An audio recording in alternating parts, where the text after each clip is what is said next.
We're days away from Kansas's primary elections on August 2nd, when people in the state will vote on the Value Them Both amendment. As we covered in detail last week, if advanced, the Value Them Both amendment will do away with the so-called right to abortion currently on the books in the state and restore power to the people through their duly elected representatives to enact laws that will save babies from abortion. Joining me now in studio is Senator Roger Marshall of Kansas. In addition to serving as a United States Senator, he is also an OBGYN who has delivered over 5,000 babies. Senator Marshall, thanks so much for joining me today. Prudence, glad to be here. I can't wait. We got a great topic for folks. Yes, absolutely. And I want to talk to you about the Value Them Both amendment. You know, everybody is looking to your state right now to see how this vote is going to play out. We're hearing that it could go either way. What are you thinking? What are you hearing from Kansans about this? Well, it's going to be a close vote no matter what. And that's why it's so important people go out and vote yes. And maybe I can just share why I think they should vote yes. If you value the life of moms and babies, you should vote yes on this amendment. A no vote on this is a vote for late-term abortions in Kansas. As you know, and you've shared with your audience before, is that our Supreme Court has decided to, out of de novo, to make a constitutional right to an abortion in Kansas so they would have unlimited abortions. It was an obstetrician myself for almost 30 years of my life. I delivered a baby most every day. I fought for life in the delivery room, in the emergency room, the halls of Congress, and now it's time for your listeners to go out and vote and support life. So please go vote yes for Value Them Both. Yes, and Senator, if we look at how this, right to abortion was invented in Kansas, it's because two abortionists in the state were advocating for it and brought it into the court system. But is this really what Kansans want? Is this what they are advocating for right now? You know, it's not. I think that Kansans value things like family and faith and community, and they certainly value them life.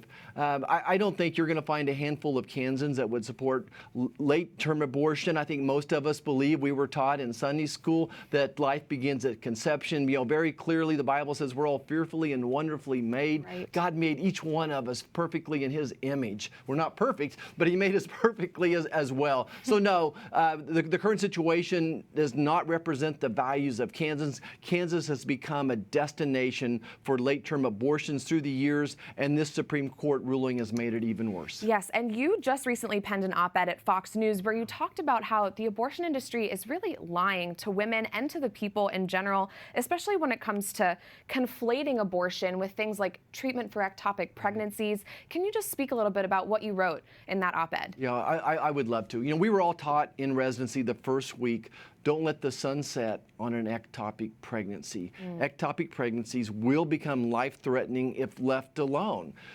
So just like before Roe, after Dobbs, we're going to take care of people with ectopic pregnancies and miscarriages. So many of your listeners know someone or had a miscarriage themselves. It's a very common condition. Every week I took care of people with miscarriages. I think that's one reason I've learned to value life so much, is when you see people have that taken away from them in pregnancy. Like, why are they so emotional about this if this is not a real human being to them as well? So doctors are going to take care of people with ectopic pregnancies, with life-threatening conditions, with miscarriages. That's all fear-mongering. It's another myth, another lie by the radical woke left. Thank you so much for clearing that up, Senator. And you know, American mothers are still struggling right now. Formula is expensive. It's hard to find. I know that you've been working on something about this in the Senate, the WIC Healthy Beginnings Act. Can you talk a little bit about that?